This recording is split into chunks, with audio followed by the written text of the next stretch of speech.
first, let's grab some coffee before we get into 6 powerful tips on how to add soul to your photograph.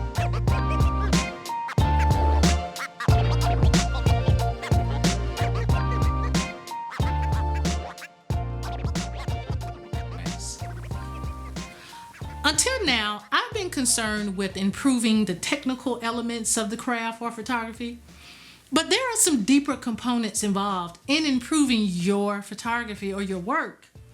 There is much more to becoming a good photographer than simply learning to use a camera in detail. Photography is an art, and it can be technical, but it's not about aesthetics for me. It's about telling a story, a visual story.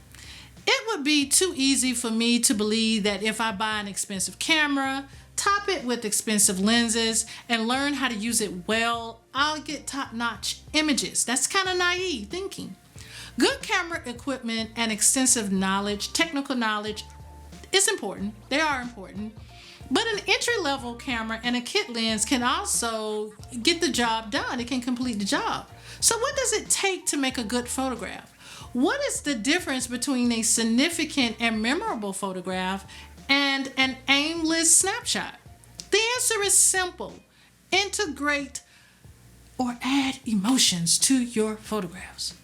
Capturing authentic emotional images and feelings in an image is key to compelling photos or creating compelling photos that speak to your audience more intimately.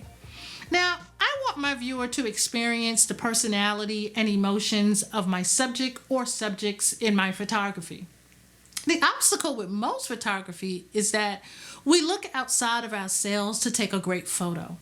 We look for exotic locations, the next best thing in the external world. And don't get me wrong, it's nothing wrong with traveling across the globe to places nobody has gone before to capture unseen things.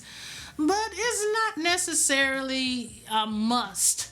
We wrongly think that photographing the glamorous is what makes an attractive or meaningful and memorable photograph. Instead, what truly makes a meaningful image is embedding emotions into your photo making process.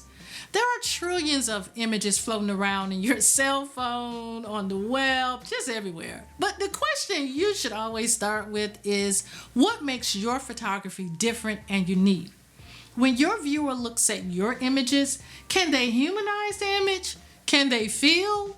Are you the only person who could have photographed that specific moment the way you did? So if you want to add emotions to your photographs, or your photos, here are a few tips. Tip number 1, shoot from your gut. Follow your gut. Don't overanalyze it when you're shooting. Don't overthink it. Follow your intuition. If you find something interesting to your eye, just hit the shutter and take the picture. You want to follow your gut because you are generally only interested in photographing what is meaningful to you. Your eye is drawn to what matters to you. Therefore, photographing what is meaningful to you represents something about you, something unique about you. It says something about your life experiences and your world perspective, how you interact and see the world. So take the picture. Tip number 2, add your flavor to the image you are taking. Ask yourself how you could photograph it a little differently, a way that nobody else but you could photograph that image. For example, anyone can pack a suitcase, buy a ticket, hop on a plane, and travel to take pictures of the famous Egyptian pyramids. However, if you go visit the pyramids, how can you embed your flavor, your spice, bake it into that picture? More than likely, the subject you are capturing has already been photographed before. But it all depends on how you add your spin, your take, your flavor to that photograph. Tip number 3, which is my favorite, make your photos personal. Instead of photographing the exotic and outside world or looking outside of yourself, I typically photograph subjects close to me, such as relationships that are relatable to me. For example, a mother and her daughter, a young mother and her young daughter. Now, after my mother passed, I can now observe these relationships from a higher vibration, from a different and more meaningful perspective. Photography should be a journey of self-exploration and self-discovery.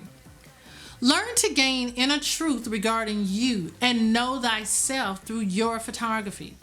Just as every good musician wants to create music that speaks to their audience, everyone who loves photography intends to create and produce images that speaks to their audience in some kind of way.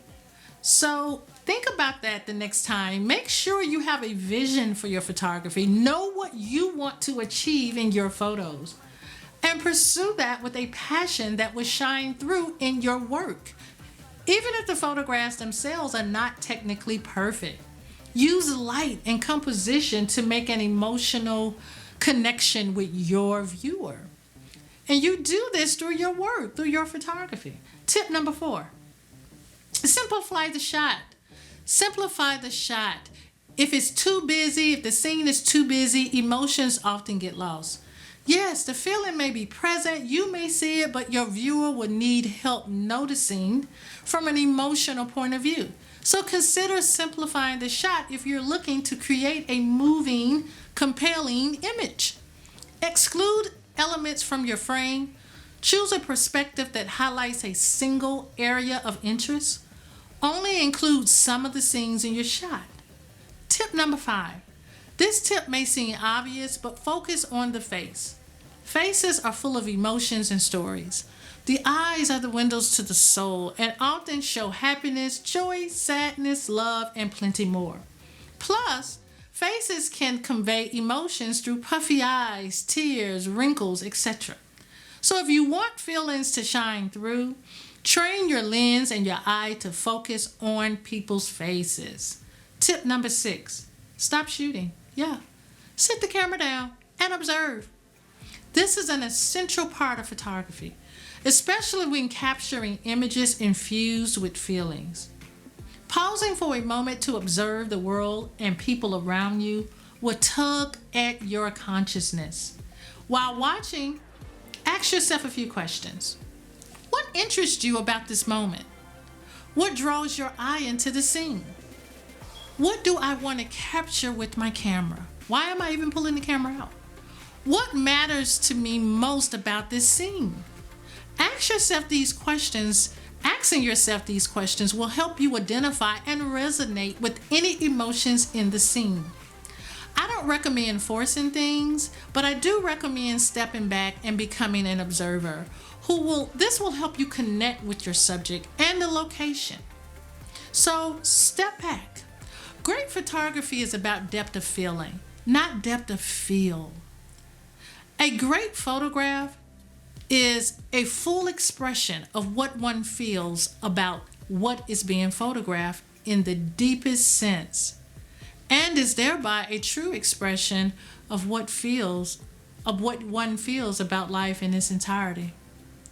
So I ask you again, do your photographs have soul? Look through your archives, look through your old photos, and see if your eye is drawn to a specific subject or thing. You may photograph flowers or children all the time. These are the images to which you have a special connection.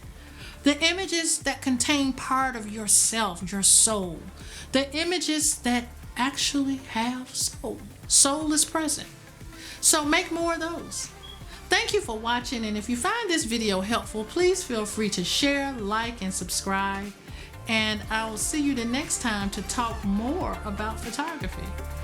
Have a great week, and remember, put soul in the pictures. Take care.